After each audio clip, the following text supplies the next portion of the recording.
The largest amount I ever stole was $44,000. All the money in the bag, go. By 24 years old, Dana Bryant was a bank robber, a meth addict, and one of the most wanted criminals in Northern California. I knew that if I got caught, that I would be going away to prison for a very long time.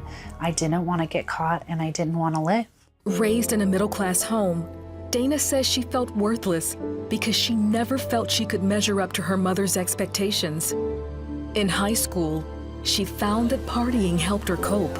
I became the one that drank the most at a party. I was the one that made a fool out of myself more than most. I eventually was the one that was going home with someone else. After high school, Dana met a man she thought would fill every void she had. Soon, she discovered the love of her life had a violent temper. He slammed me against the wall, choked me until I nearly passed out.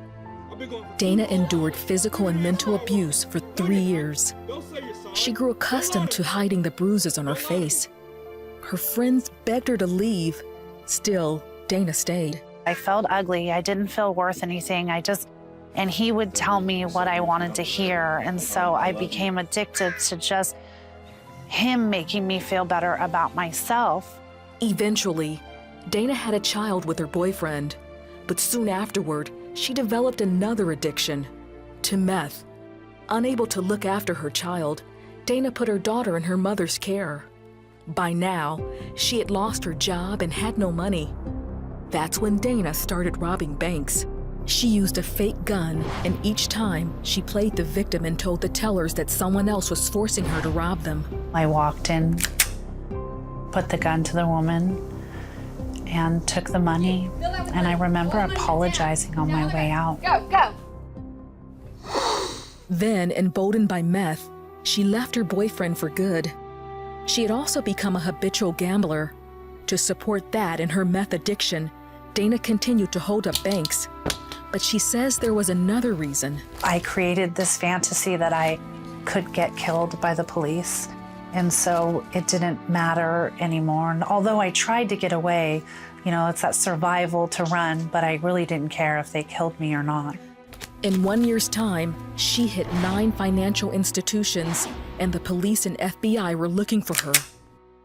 Dana was about to make her 10th hit when a bank employee recognized her from a sketch and called the police. All the police had surrounded me, and I remember getting in back of the car, cuffed, and being grateful. I had a cognitive thought of finally it's over, and I didn't care that I was going to prison.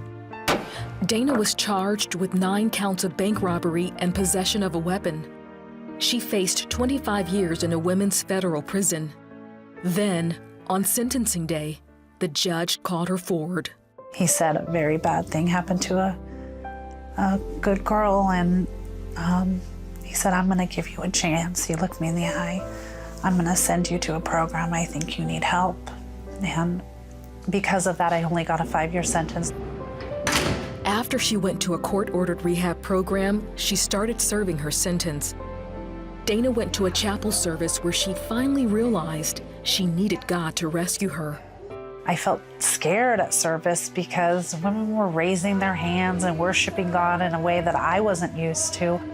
And so it was foreign to me, but it made me feel alive, and I could see the freedom on their faces. And I ran to my room and dropped to my knees and asked him to save me. And that I was sorry for everything I did. And that I couldn't make it through this without him, that I was gonna die inside if he didn't save me and help me. I remember everything in my life changed. I was free. I was free. Dana asked God to forgive her for all the things she had done. Because I was sorry. I was wrong. I hurt people. Dana served out her sentence and says during that time, God took away her addiction to meth and gambling. After her release, she married a Christian man, and they're raising her daughter and their 2 other children. They reach out to their community through their ministry called Crossing the Jordan. Dana shares with others that God is truly a God of a second chance. Jesus can heal the inner parts of your being. He can make everything new. He can restore all that was lost and heal that pain. He really can make it all new.